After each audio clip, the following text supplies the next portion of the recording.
Hi friends. ഇന്ന് ഞാൻ വരയ്ക്കുന്നത് ഒരു മെഡിറ്റേറ്റീവ് ഡ്രോയിങ് ആണ്. അത് സെന്റ് ആംഗിൾ ഇൻസ്പയർഡ് ആയിട്ടുള്ള ഒരു ആർട്ടാണ്. അത് നമുക്ക് ലൈൻ ആർട്ട് എന്നൊക്കെ വേണമെങ്കിൽ വിളിക്കാം. ഓക്കെ. ഇത് ആക്ച്വലി ഒരു ഫ്ലോ ലൈൻസ് ആണ് ഇതിൻ്റെ അകത്ത് നമ്മൾ മെയിനായിട്ട് വരയ്ക്കുന്നത്. നമ്മളൊരു വൈറ്റ് ഷീറ്റ് എടുക്കുക. അതിൽ കുറച്ച് ഹാർട്സ്, വലുതും ചെറുതായിട്ടുള്ള ഹാർട്സ് ഒക്കെ വരയ്ക്കുക. കോൺട്രാസ്റ്റ് കളേഴ്സോ അല്ലെങ്കിൽ സോളിഡ് കളേഴ്സോ വെച്ചിട്ട് അത് കളർ ചെയ്യുക. എന്നിട്ട് അതിനൊരു ബ്ലാക്ക് ലൈൻ വെച്ചിട്ട് ഹൈലൈറ്റ് ചെയ്യുക. ബാക്കി വരുന്ന വൈറ്റ് സ്പേസിൽ ആ സ്പേസിൽ നമുക്ക് കർവ്ഡ് ലൈൻസ് വരയ്ക്കാം. അത് വരയ്ക്കുമ്പോൾ അതിനൊരു ഇല്യൂഷൻ പോലെയൊക്കെ ഫീൽ ചെയ്യും.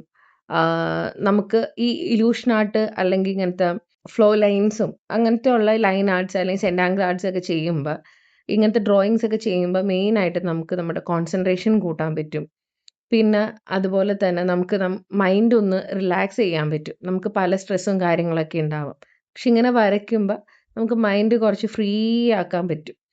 പിന്നെ ഇങ്ങനത്തെ ലൈൻസും ഇങ്ങനത്തെ ഡ്രോയിങ്സും വരയ്ക്കുമ്പോൾ എന്ന് പറഞ്ഞാൽ നമുക്ക് നമ്മുടെ ക്രിയേറ്റിവിറ്റിയും ഇൻക്രീസ് ചെയ്യാൻ പറ്റും.